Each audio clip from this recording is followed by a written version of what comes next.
One of the questions that we got a number of times is why do certain treatments do not leave any scars, and why do other treatments leave scars after xanthelasma removal? Now, this is not an exact, properly formulated question. It would be better to be asked this way: why would certain treatments are less likely to cause any scarring and others are more likely to cause scarring?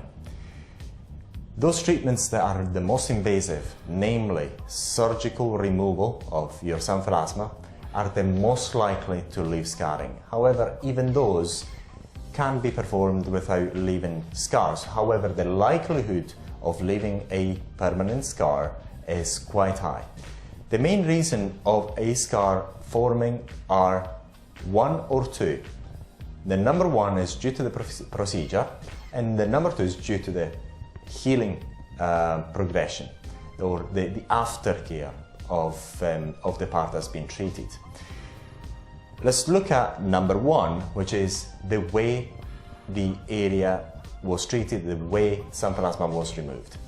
Xanthelasma normally resides inside the dermis, so in order to remove the xanthelasma one way or another, you have to perform an ablation, a destruction of the xanthelasma that goes at a dermal level. However, the xanthelasma fortunately pushes down the dermis. Therefore, if you actually are quite careful and you do it properly, correctly, you can actually remove them without leaving any scars if the healing progression goes well.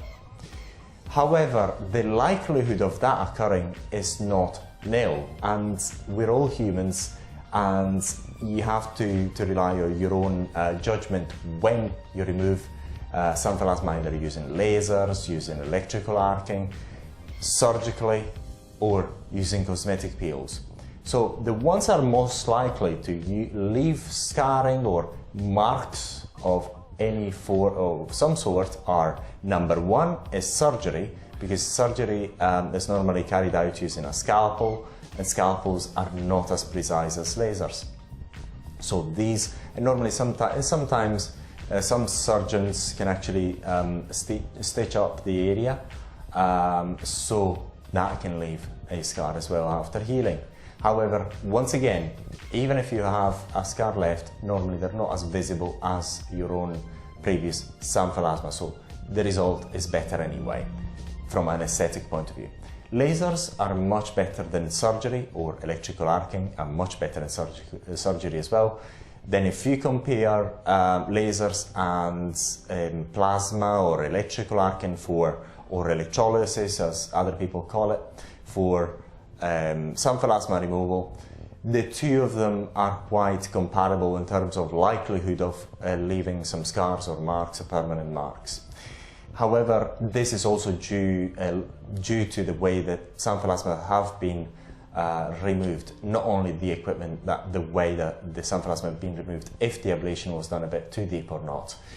So the more damage, the scars are caused by essential damage to the dermis. So the more likely the treatment is to cause damage to the dermis, the more likely the scars is that.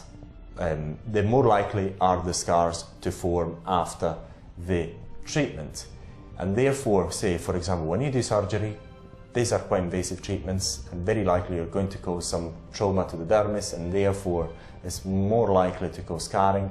Whereas lasers or electrical arcing device, plasma, or electrolysis, whatever you'd like to call it, are more precise instruments, and therefore the likelihood of causing a scar due to the treatment is much, much lower. However, it always exists in any case. And then we've got the best treatments that there are. They're not as advertised by cosmetic clinics. Normally cosmetic clinics will not want to carry out a TCA treatment on you, simply because you have to go, likely to undergo a number of treatments in order to achieve the results that you want. And it's not as nice as removing it within one session.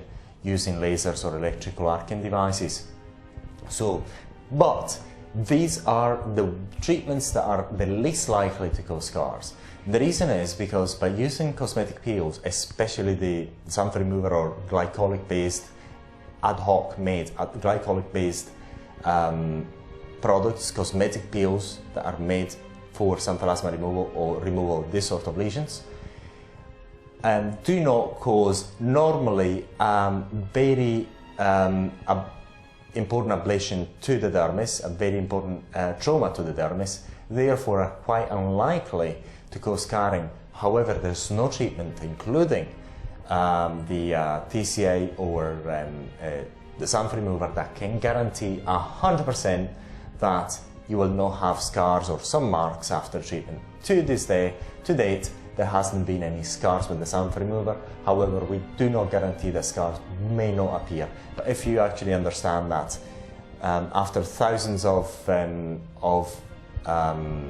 clients who have used the xanth remover the world over, they didn't report any scarring, we're quite confident about this particular result, the low likelihood of having any scars after you use the xanth remover. However, we cannot guarantee 100% that you will not have scars after using the xanth remover, because you're always trying to remove something that resides at the dermal layer, so some likelihood may be there. So we cannot give 100% guarantee that the scars are not going to be there after the treatment. But if you have an idea, after thousands of treatments, thousands of xanth removers being out there and removing xanthelasma successfully, we had no reports about a single scar.